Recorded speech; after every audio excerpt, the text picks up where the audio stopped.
Hello, welcome everybody back to The Divided Eye. I'm your host, Mr. Gates. Today, we got a special guest with us, young brother out of Africa.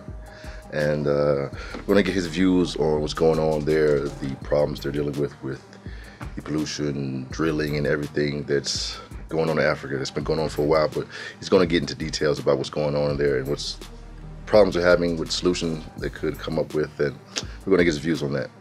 So, without further ado, all right, brother, how we doing today, man? I'm good. All right. Pleased to meet you. Nice to meet you as well.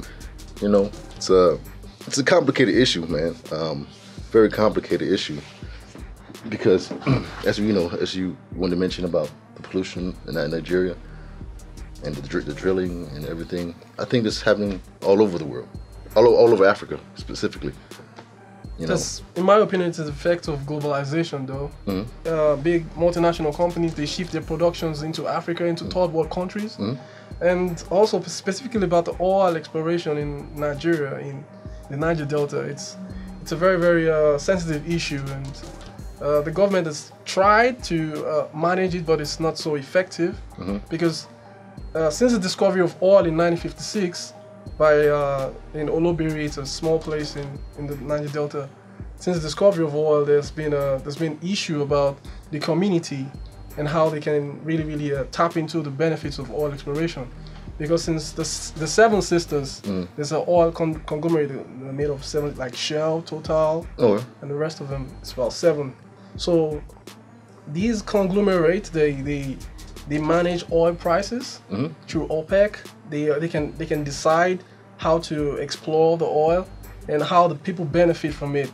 But the thing is, it's a connection between the government and this multinational oil concerns, and the people are left out from it.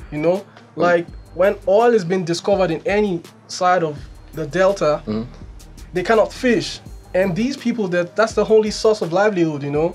Like they're predominantly farmers and fishermen, and when oil is being found, they're being displaced automatically because they cannot fish, they cannot farm, and also through gas flaring activities, the air atmosphere becomes contaminated. They cannot live. They have diseases.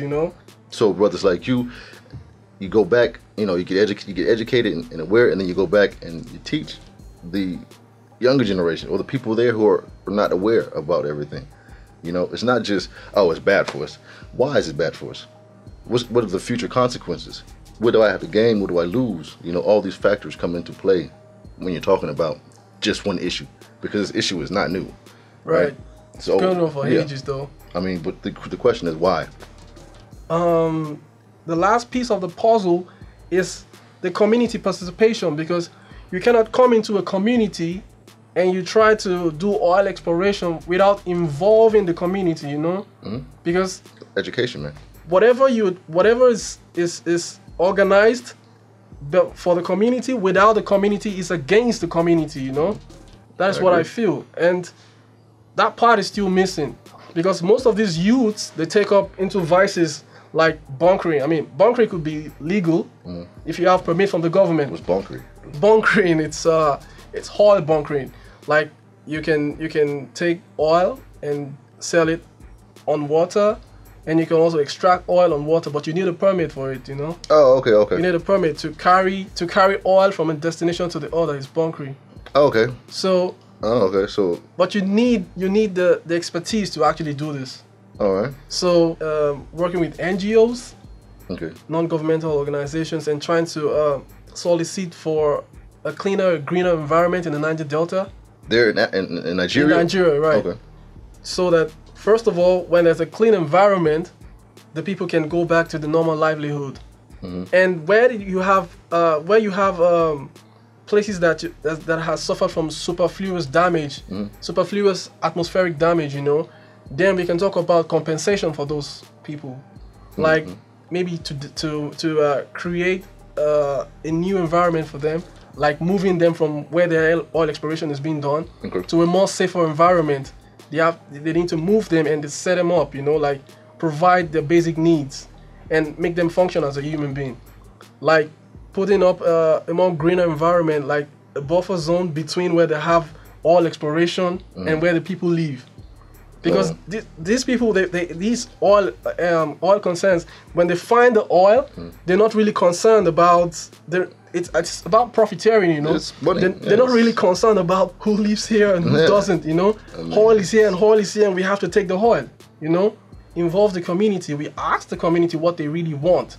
Some want compensation. Some want to like live in a better environment, a more green environment. So we have to know what they want, and then we have to liaise with these multinational oil companies and the government so that these can actually be a reality.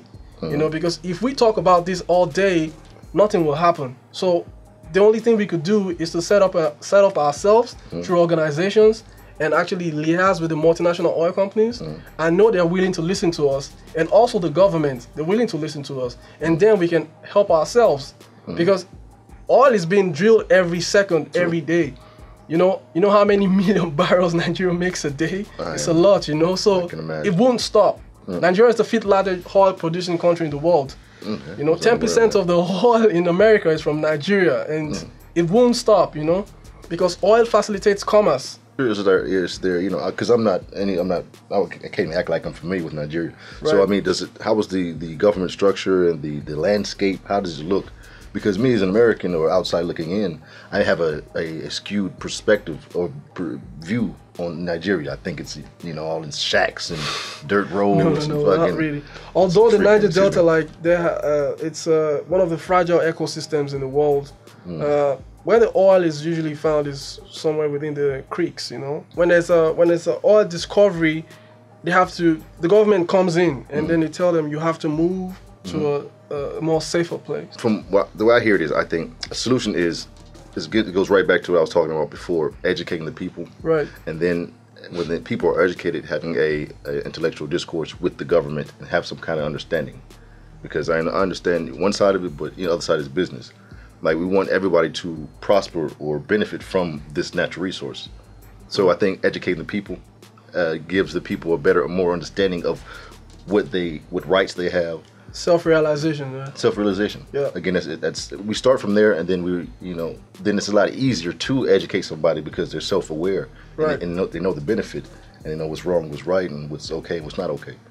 The key thing is education, like you mentioned. You know, when we are more aware about our surroundings, of our environment, and our history and our cultures, we can really interact effectually. You know, because a lot of people live in the Niger Delta. It's not just a very small place. So I believe if the government can provide better schools and good curriculums, and also create other vocational training centers, the people can actually be more useful. They can actually harness their potentials because they're more educated.